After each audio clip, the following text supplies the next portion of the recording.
Good morning. Today is Friday, September 9th. I'm Danielle Wiggins with your 3 News Now morning update. Thanks for spending a few minutes with me on the WKYC YouTube page. Okay, we start with Hollie because you are tracking, Hollie, some sunshine. Yes, I am, Danielle. It's looking like a great Friday. Look at all these clear skies behind me here. So it's going to be a lovely day all the way through. A little warmer, too, as we climb into the 80s.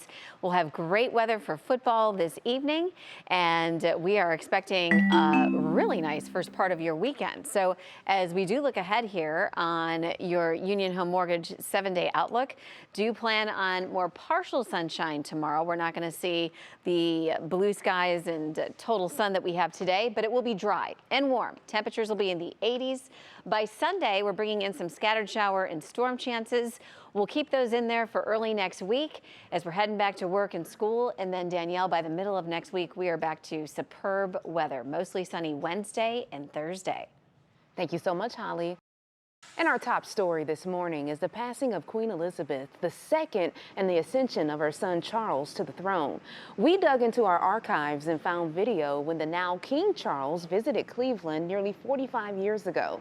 This is a look back at his time here in October of 1977.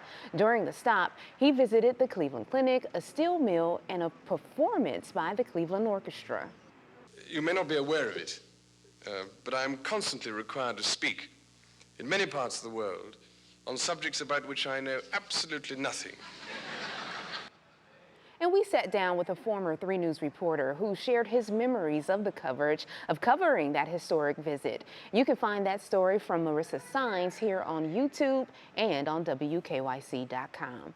And we will have continuing coverage on the Queen's passing throughout the day. So check back with us on social media and live on air and our website, WKYC.com. And moving on to local news, Cleveland police confirmed that the 16-year-old shot near a school on Monday has died. Police say the victim was standing on the sidewalk with 2 other teens near Rhodes High School when a red and black vehicle drove past them and opened fire. The other 2 teens were not injured. Detectives have found the vehicle involved, but no arrests have been made at this time. And police are investigating a shooting in Cleveland Heights last night. They tell us someone under 18 was shot in the 3100 block of East Derbyshire Road.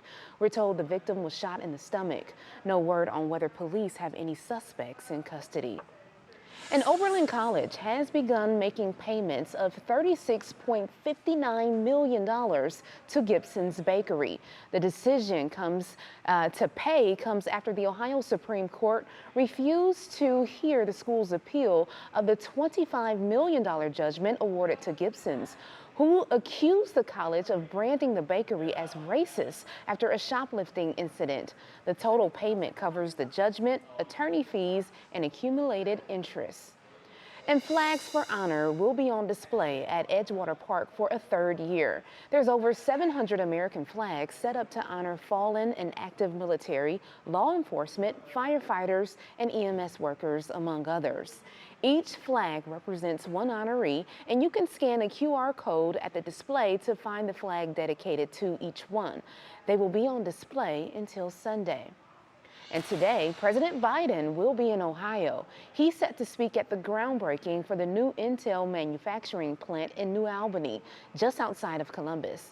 This is part of the president's CHIP Act. Intel's $20 billion chip plant is set to be built by 2025 and is expected to bring more than 20,000 jobs to Ohio.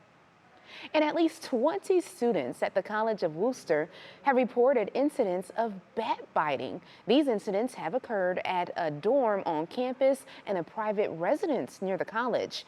And within the last week, 6 bats were taken to the Wayne County Health Department. Luckily, none of the students have tested positive for rabies and have had no symptoms. They're getting through the screens at night. So they're getting bit when they're asleep, and they're so small, you can't even feel it. I had a few buds at tennis who had to take practice off because they're getting their shot, and the rabies shot puts you under the weather. It's mostly only the older dorms that have the issue. You could still see the bats flying in and out of the dorms. The school says they're taking action, installing netting on the outside of the building and replacing bent or missing window screens.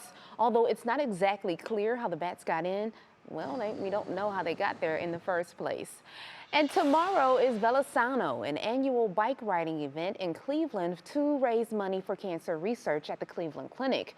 Even if you're not riding, you can still help make a difference by making a donation on Velasano's website. You can even support a specific team or individual, and WKYC has some fabulous riders gearing up to ride tomorrow morning. And you can tune in to Go Tomorrow. We will be live all morning at the event. Well, thank you for taking time to join me for this 3 News Now morning update. Our digital team will continue to bring you the stories making headlines around Northeast Ohio and beyond. Make sure you continue to check our social media pages and WKYC.com throughout the day. I'm Danielle Wiggins. Have a great weekend, everybody.